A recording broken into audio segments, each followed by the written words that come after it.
प्रभो मद्गृहं धनधान्यादि समृद्धं कुरु सर्वदा। नमः शिवाय, हरे कृष्णा। मैंने बीच बीच में जो कंटिन्यूशन में वास्तु का मैं कोर्स करवा रही थी, उसमें बीच बीच में जिन भी लोगों ने अपनी समस्या के बारे में बताया कि उनकी सीढ़ियों का स्थान उन्हें लगता है गलत है या उनके टॉयलेट गलत दिशा में बना हुआ है, उनके जवाब के अनुसार मुझे लगा काफ़ी लोगों को इसके बारे में जानकारी चाहिए, तो मैंने उनके ऊपर अलग से वीडियो बनाए। आप जब मेरे इसकी 10,000 पूरे सब्सक्रिप्शन हो जाएंगे, मैं आपको आपके हर क्वेश्चन की फ्री रेमेडी इसी में दूंगी। आपको पर्सनल मैसेज, आपको मेरा कांटेक्ट नंबर मिलेगा, इसलिए आपको जितना ज़्यादा हो सकता है आप इसको सब्सक्राइब करिए, शेयर करिए। चलिए हम वास्तु कोर्स की इसी सीरीज में आगे बढ़ते हुए आज कंटिन्यूएशन में मुख्य द्वार के बारे में बात करते हैं। मुख्य प्रवेश द्वार, तो कोई भी बिल्डिंग में जो मेन डोर होता है वो बहुत ही महत्वपूर्ण होता है। इसका सही निर्धारण अगर आपने ठीक से कर लिया तो वो घर के मालिक को सफलता की ओर ले जाता है, और अगर आपने जाने अनजाने कुछ उसमें नेगेटिव तरीके से उसका चयन कर लिया तो अचानक से कुछ गंभीर दुर्घटनाएं होने लगती है। भवन निर्माण जब भी आप करें कंस्ट्रक्शन, तो सबसे पहले मेन डोर की बात आती है। मेन डोर को चूज करने के लिए आपको कुछ पॉइंट का, कुछ बिंदुओं का ध्यान रखना होगा। पहला तो ये है कि आपकी बिल्डिंग का जो मेन डोर है वो सब दरवाजों से बड़ा होना चाहिए, और जो मेन डोर है वो अंदर और बाहर दोनों तरफ खुलने वाला होना चाहिए। परंतु जहां तक संभव हो इसको आप अंदर की तरफ खोलें। इसके ऊपर रोशनदान, वेंटिलेशन अवश्य ही होना चाहिए। इसको कम हाइट का नहीं करना चाहिए, और ये हमेशा 2 पल्लों में होना चाहिए, और ये सुंदर और मजबूत होना चाहिए। ज़्यादा तड़क फड़क या अजीब सी आकृतियाँ करके उसको गॉडी मत बना दीजिए। कुछ भी उसके ऊपर लगा के वो एक सीधा, सिंपल, सरल, देखने में मन भावन होना चाहिए, और उसको खोलते और बंद करते वक्त उसमें एक आवाज़ नहीं आनी चाहिए। आप ये पॉइंट नोट कर लीजिए, ताकि आप किसी घर का वास्तु देखें या किसी की मदद करें तो इन सब पॉइंट से आपको सुविधा होगी। आप एक नोटबुक में इनको लिखते रहिए, और आप देखेंगे कि आपने देखते देखते ही पूरा वास्तु विज्ञान, एनर्जी वास्तु और उसकी रेमेडी करना, घर में कैसे पता लगता है कि किस जगह क्या बना हुआ होने से घर के क्या दोष है। धीरे धीरे आप देखेंगे, आप सीखते सीखते कोई व्यक्ति अपने ज़िंदगी की प्रॉब्लम आपको बताएगा तो आप उसे अचानक से कह देंगे कि कहीं तुम्हारे घर में टॉयलेट इस दिशा में तो नहीं है, सीढ़ी इस दिशा में तो नहीं है।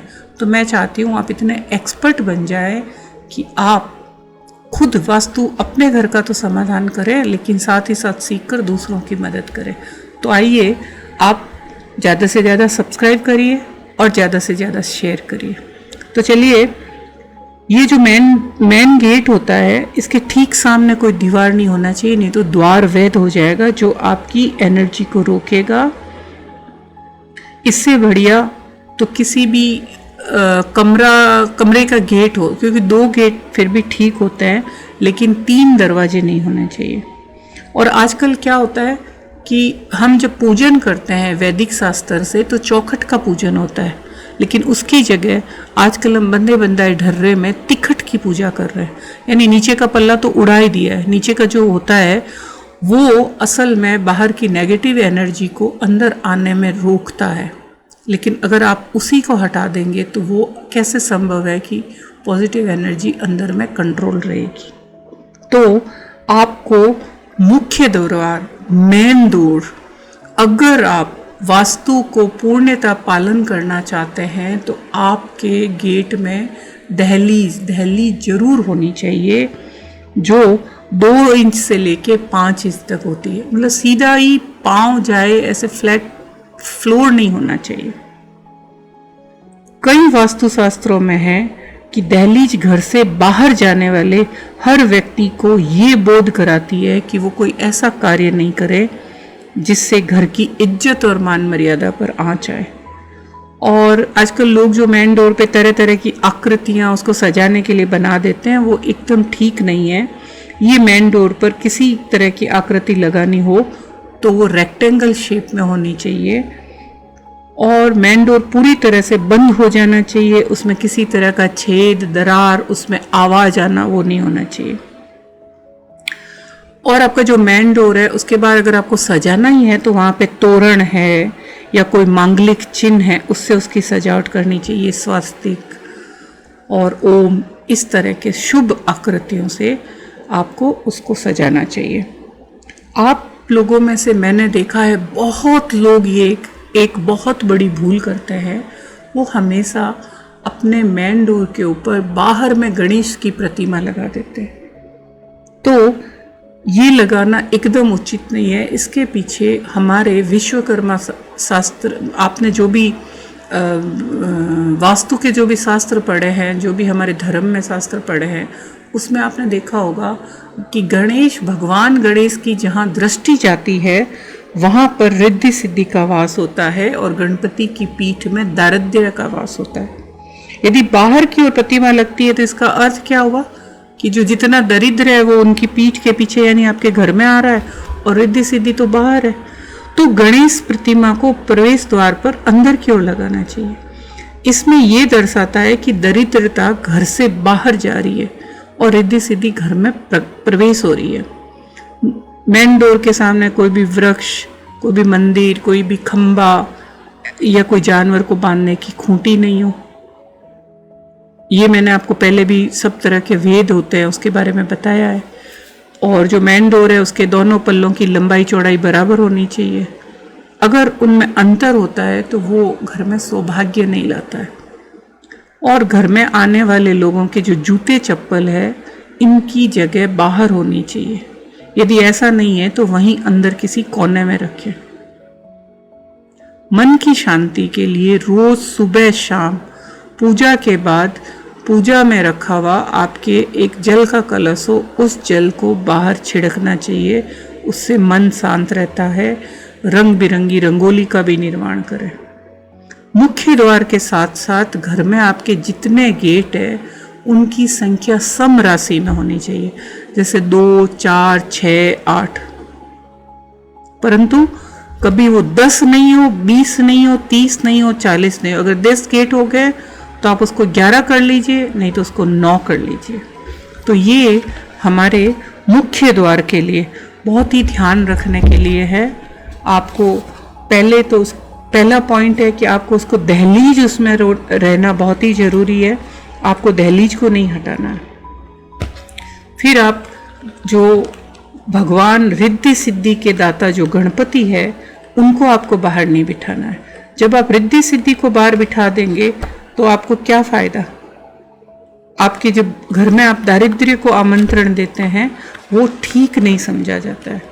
इसलिए आप मुख्य द्वार बनाते समय इन चीज़ों का ध्यान रखें। अगर आप चाहें तो मैं आपको वापस से रिपीट कर सकती हूँ कि मुख्य द्वार किसी भी द्वार से और खिड़कियों से जो उनकी हाइट होती है उससे ऊंचा होना चाहिए और मोटा, सपाट, फ्लश डोर जैसे होता है चौड़ा वैसे होना चाहिए। स्मूथनेस होगी तो घर में रहने वाले व्यक्तियों का सरल और स्मूथ जीवन होगा।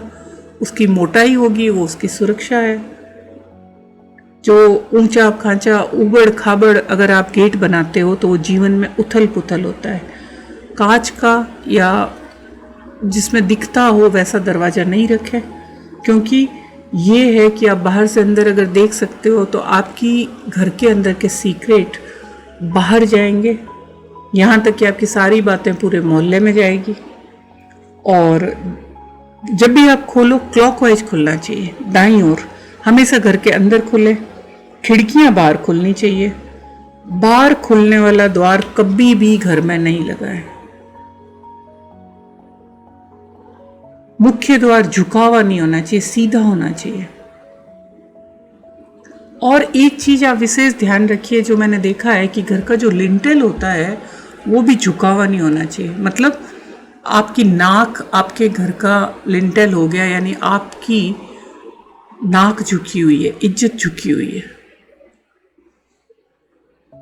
अगर अंदर की ओर झुका हुआ है तो आपकी मान प्रतिष्ठा और हेल्थ पे बहुत ही गलत इफेक्ट पड़ता है।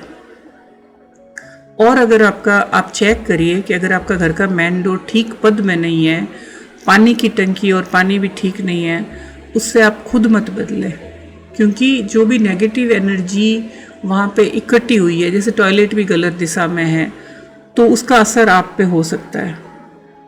अपने आप ये काम करोगे तो आपको नहीं पता कि आपको कितना कहाँ बड़ा नुकसान हो सकता है। इसलिए वास्तुशास्त्र की सलाह ले, उचित समय उचित मुहूर्त के समय उसका बदलाव कराए। फिर भी अगर आप खुद बदलना चाहें तो हनुमान जी जो सब दुष्ट ग्रहों को कंट्रोल में रखते हैं, उसको करवाने के बाद ही, उनका हवन करके बाद ही बदले। और ये हवन शनिवार या मंगलवार के दिन आप करें। किसी भी तरह की आपको घर में वास्तु रिलेटेड नेगेटिव एनर्जी दिखे तो घर में हनुमान चालीसा का पाठ और सुंदरकांड का पाठ करिए, हवन करिए, उससे आपको बहुत ही पॉजिटिव रिजल्ट मिलेगा। थैंक यू वेरी मच, धन्यवाद। और जैसा कि मैंने आपको कहा है, आप इसका सब्सक्रिप्शन और शेयर ज़्यादा करेंगे तो आपकी कोई भी समस्या होगी वास्तु रिलेटेड, आप मुझे अपना घर का नक्शा यानी घर का प्लान भेजिए। मैं आपको उसका पूरा विधि विधान से जो भी होता है उसका जवाब, उसकी रेमेडी, आप अगर अपना प्लान भेजेंगे तो मैं ये बताऊंगी उसमें क्या प्रॉब्लम है, उसके बाद उसकी रेमेडी बताऊंगी जो आप करिए। और खुश रहिए, स्वस्थ रहिए, सफलता की ओर अपनी राह में अग्रसर चलते रहिए। Thank you very much.